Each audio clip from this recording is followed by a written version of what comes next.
हम पढ़ेंगे process of controlling, मतलब क्या क्या स्टेप्स को फॉलो करके हम कंट्रोलिंग ऑर्गेनाइजेशन के अंदर कर सकते हैं। तो सबसे पहले आता है सेटिंग स्टैंडर्ड्स। देखो, आप एज एन ऑर्गेनाइजेशन के ओनर, आपकी कुछ ना कुछ टारगेट होते हैं, है ना, कि भैया सेल्स का आज इतना टारगेट हासिल हो जाना चाहिए पूरे दिन में, प्रोडक्शन आज कम से कम दिन भर में इतना हो जाना चाहिए। तो जो आप अचीव करना चाहते हो, तो वो टारगेट आप एम्प्लॉयज को दे देते हो कि भैया आज इतना काम तो होना चाहिए। स्टैंडर्ड एक बना देते हो कि भैया एक स्टैंडर्ड वर्क है कि इतना तो काम आज के दिन निकल जाना चाहिए, बिल्कुल जायज काम बता रहा हूं आपको, है ना। तो सेटिंग स्टैंडर्ड्स में यही बताते हो आप what you want to achieve, आप एम्प्लॉयज को बताते हो अपना कि मैं ये चाहता हूं कि भैया आज ये काम पूरा हो जाना चाहिए, राइट। तो स्टैंडर्ड्स वही है जो आप टारगेट दे रहे हो एम्प्लॉयज को, ठीक है। जैसे फॉर एग्जांपल मान लो फिटनेस सेंटर है, वो क्या चाह रहा है कि भैया मंथ के एंड तक 200 मेंबर तो जुड़ जाना चाहिए। तो उसने ये टारगेट दे दिया अपने एम्प्लॉयज को, फिटनेस सेंटर ने, कि भैया जिम के अंदर, है ना, 200 बंदे तो कम से कम इस महीने में जुड़ जाने चाहिए। ये उनका स्टैंडर्ड टारगेट है, ठीक है। दूसरा, मेजरिंग एक्चुअल परफॉर्मेंस। अब मेजरिंग एक्चुअल परफॉर्मेंस में क्या होता है, इस स्टेप पर बेटा, इस प्रोसेस के अंदर ये चेक करते हैं कि एक्चुअल में क्या हुआ है, एक्चुअल में क्या हैपेंड हुआ है ना।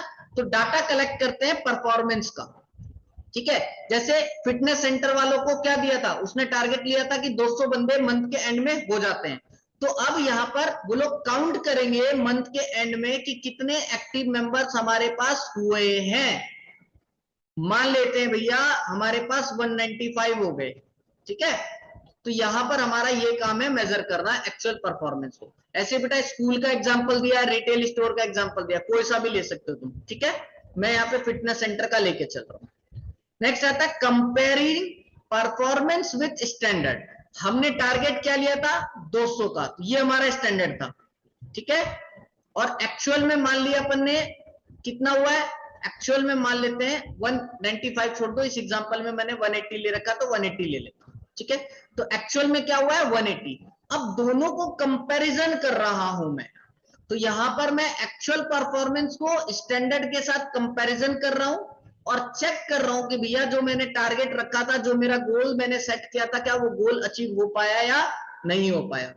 तो if you had 180 members instead of 200, you compare this to the target, तो भैया हमारा जो टारगेट था वो हमारा यहाँ पर एक्सपेक्टेशन पूरा नहीं हो पाया।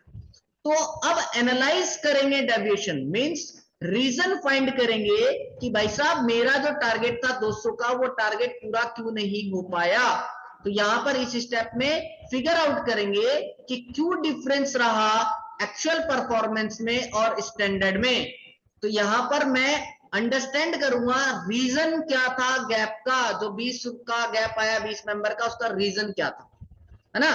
तो भाई जब एनालाइज किया कि 200 पे क्यों नहीं पहुंचा, तो ये पता लगा कि भैया ये इनइफेक्टिव मार्केटिंग था, जो मेरी मार्केटिंग की स्ट्रेटेजी थी और या कंपटीशन था, वो कंपटीशन बहुत ज्यादा था, या जो मैंने मार्केटिंग स्ट्रेटेजी लगाया है वो कम था। जैसे मैंने क्या किया, मैंने बोनस अभी क्या किया, मेरे को पर मंथ जो जिम में बढ़ाना था, तो शुरू में जिम खोला है, तो भैया मेरे को ऐसा ऑफर देना था कि भैया पूरे साल, जैसे मान लो हमारी फीस है 2,000 रुपए, तो साल का 24,000 बनता है, तो मैं ऐसा कर सकता था कि 15,000 रुपए मैं ऑफर कर रहा हूं अभी पूरे साल का, पर मंथ में जो भी रजिस्टर करा लेगा इस मंथ में। तो इस तरह का मार्केटिंग स्ट्रेटेजी में निकाल सकता था, जो कि मैंने नहीं निकाला, ये मेरी कमी थी जो मैंने एनालाइज किया, ठीक है।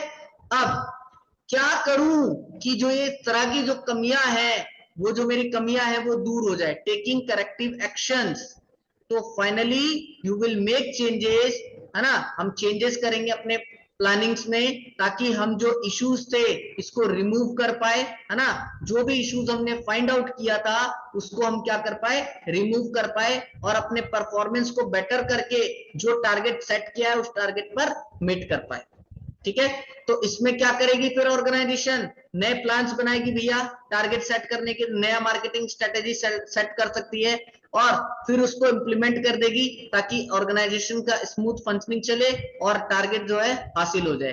तो एग्जांपल यही है कि फिटनेस सेंटर ने अपने मार्केटिंग स्ट्रेटेजी को इंप्रूव किया और ज्यादा से ज्यादा प्रमोशंस ऑफर किए, ताकि मेंबर्स और ज्यादा से ज्यादा आए और वो अपने टारगेट को हासिल करता है। तो बहुत इजी लैंग्वेज में बच्चा मैंने तुमको प्रोसेस बता दिया है, ठीक है। इस प्रोसेस को अच्छी तरह पढ़ना और सेम वे में आप अपने पेपर में भी लिख कर आ सकते हैं, कोई दिक्कत नहीं, आपको पूरा मार्क्स मिलेगा।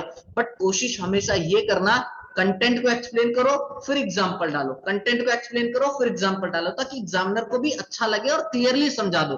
देखो कई बार ऐसा नहीं होता बेटा जी भर भर के लाइनें लिखनी, कम शब्द में अपनी बात कह डालो, वो मजेदार काम होता है। साफ साफ सुंदर सुंदर करके प्रेजेंटेशन करो, ठीक है। Thank you.